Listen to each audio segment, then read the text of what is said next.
Hello, it's Simone. Today I'm going to show you how I set up my September journal. I'm using this foxyfix Botanical Poppy single in number 6, that is standard Midori size, and I'm going to manipulate this charm that came in the Cocoa Daisy September kit. However, I break the lobster clamp, so now I have to find something else to do. And I usually like to have my charm on my elastic that wraps around, but I don't like it to be that long, so I put it onto the spine there. And then I'm just showing you that I already made one of those clips, and I just used some E6000 that I don't know if they're still in the shop, but they were in the shop in August, and I just bought one of those and to try and use it whenever I needed them. So what I did before I actually even started setting up my planner is I chose washi tape from my stash, and I also went into my stamp ink pads and all of my pens, and I'm drawing or writing out the colors to see which ones would match best with the colors of the Cocoa Daisy September kit. So this is the paper that I'm using to choose the colors from. This is the week on one page from the personal planner pages. But to see all the different colors in the kit, you can just open your dory on the first page, and each of the weekdays have the colors that are predominant in this kit. So I'm writing out all of the markers that I have. I have mild liners, I have some Tombow brush markers, I have distress markers, I have those Petite 3 from Pilot, and they are brush pens. And then I just circled the ones that I liked best and left them out. And now I'm going through all of my ink pads and pre-selecting, and then I grabbed this ink test that I already did a year ago, where I stamped out all of my inks onto this Midori paper. And guys, if you have, or girls, or whoever you are that is watching, if you have a recommendation for ink pads, please leave them in the comments below. I'm not happy with the ink pads I have. These Clearly Kelly stamps are really strange because they leave kind of a residue on the stamp, which doesn't really bother me. However, when I stamp another color, then the residue comes off. So it mixes the color, and it's not the color that is actually on the ink pad. And then we had this beautiful pen gem in our kit, and I'm not a fan of the ballpoint lead, but I bought refills for the pen gems that will be in our kits. And even though I don't really like these sparkly pens, I started to like them, and I actually used my September pen quite a bit today and yesterday. So maybe it's going to be love at second sight and not at first. And then I had this fabulous idea. As you know, I usually take my journal, not my planner. I don't take that time to stitch that, but I usually take the staples out of my journal. Simone, please pay attention to what you're saying. Take them out. Then I use a paper piercer to punch holes, and then I sew my journal. So I found this 6x8 page protector the other day in my stash when I was cleaning up. And I thought, well, if I fold it sideways, maybe it will fit into my Daisy Dory. And so that is my plan. That is what I'm doing right now. And since it's very bulky, I decided to just use some washi tape and tape it to the page that will be underneath it, so that it gives me the chance to bind it and very tight. And now I'm using binder clips to hold the papers in place before I start piercing. And usually I just re-pierce the holes that were already left through by the staples.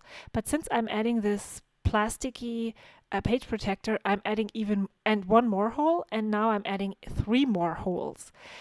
And then I'm just choosing some embroidery thread and take out my needle, and then I start on the outside. Once I fiddle with the thread and get the needle threaded, and then because I usually just pull my thread through, and that never ends really well because I then undo everything I already stitched. I used washi to tape it down, and then I just go up and go back down, and then it is stitched. I find that I didn't really pull the thread through very well. However, I decided not to fuss about this because it didn't really affect the way the journal is, and the pages don't move that much. And then I'm copying, so now I don't know, maybe it's Mira or Mira. She's a Coco Daisy customer, and she usually uses those puffy heart stickers to like add it to the end of the threads when she stitches her journal. And I loved this idea, and I had to use it because inspiration goes both ways, right? So next, before I'm going to go and work in my journal, I am going to decorate the cover. And you can decorate your cover in whichever way you want. If you take your dory apart, you could actually even remove the craft cover if you don't like the color of it, and take a pattern paper that you like and add that as your cover. I have been doing this since the beginning. I'm covering the front, and then I'm adding a number to the back so that my journals are numbered. And I try to make it a point this month to use all the things that I really, really like on my journal right now. So this card is perfect.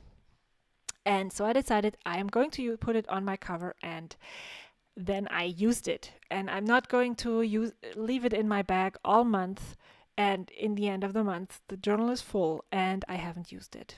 That is what happens to me all the time. So I'm really trying to make a point in doing all of these things. So now, this is how I set up my journal. This is not how foxyfix recommends you insert 2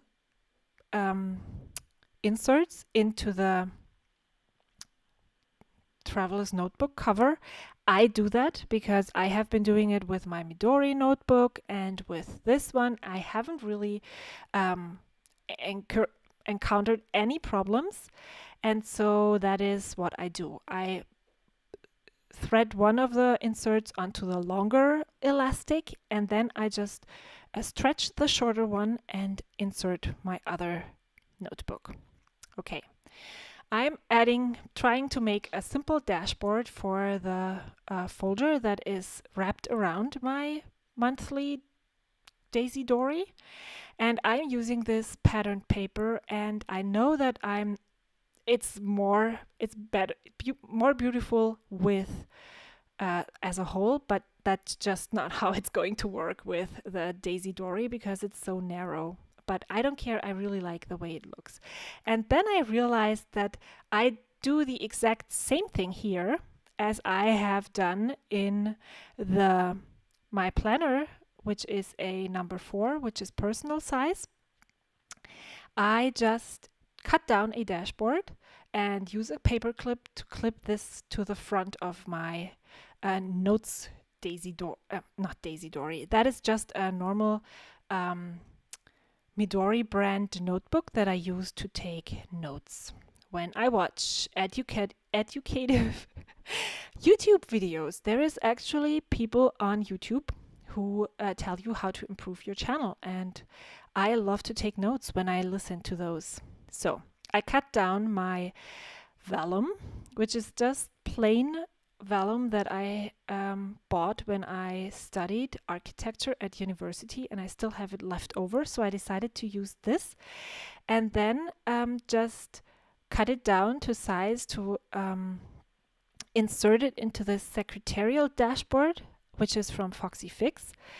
And then I decided to, as I said before, if you've watched my planner setup that I have on my YouTube channel and published on Monday, you will actually see that I did it the exact same way. I even used the same dashboard. I noticed that when I flipped through my planner after I set up this, that it was actually exactly the same. And then I added this die cut to the front of the vellum, and I just used a little bit of glue. And so I can just remove it next month and add another die cut from the Coco Daisy kit. And then I'm going to set up my exercise tracker. And I'm flipping through this Mom Life Mambi sticker book and realized that here the stickers are cut out, but the stickers on this sheet aren't cut out. So I decided, okay, scratch it. I'm not going to use it. I remember that there is a tab sticker in the Coco Daisy kit that I can use for exercise tracker, and then I just use this. I got it from somebody else on YouTube. Her name is Angel, and she made a sticker storage for all of her planner stickers, and I thought that was so genius. I will link her YouTube channel below. She has a video walk through her whole sticker storage on her channel, and I went out. I didn't copy her exactly, but I just used a paper pad that I didn't like, and then I folded the pages in half and used a box that I had and started sorting my stickers. And so far, I like it. Let's see what I say when a month or two are over and I have actually gotten used to using it or not. Let's see. So, as you will see right now, I am using a Coco Daisy stamp set that is a bit older. It has the days of the week. It also has tiny number stamps, which I won't use, but I will use the weekdays to stamp them on the first part of the journal. I need 5 weekly spreads because September starts on a Friday and goes to a Saturday. And then I just start stamping. And I usually go through one day and stamp it on 5 times. And then I take the next day and so on and so on. I usually start on the first. But since I'm not used to Sunday start calendars, and I looked in the front, I realized that, the second to last day of the week on the monthly view in this planner is a Friday and not a Saturday, as I assumed. So I had to peel off all the stickers. Luckily, I checked if I was still correct after I placed down all of the first week, and I realized that I had made a mistake and I only had to pull off 1 week. So I did this throughout the month, and I'm almost done with my planner setup because this is actually it, almost. I am going to place that label sticker as well as the Hello September here because I always have this Hello September sticker left over. So I'm trying to make a point in using it, and where else than before the first of the month, right? So I put it there, Hello September, and I use the label sticker to write down my YouTube subscribers and my Instagram followers. Yes, I love getting new subscribers and new followers on Instagram and YouTube, but it's not something that I pursue in improving. And yeah, I'm trying to put out content because I love doing YouTube, but it's not something I really, I'm not going to change my channel if I'm not growing. It's just going to be that way. But it's still nice to see if it is growing. And I just love doing things all the time. and then I'm placing the Cocoa Daisy planner challenge there, and then I'm done. What you saw me doing was adding the my September goals, which in my planner setup were August goals, but I now corrected them. And here I'm showing you what I thought I would do with the planner, with those pockets. I just put in die cuts because I really struggle using the die cuts every month. And so I thought having them here and could be kind of cool, right? So the rest of the journal is going to be empty, and I'm going to add in all the things that I need to memory keep. Thank you so much for watching. I have my September planner set up on screen right now, and if you haven't subscribed to my channel, well, what are you waiting for? I'm going to have awesome content on this channel all the time. Thank you so much for watching. I will see you next time. Bye.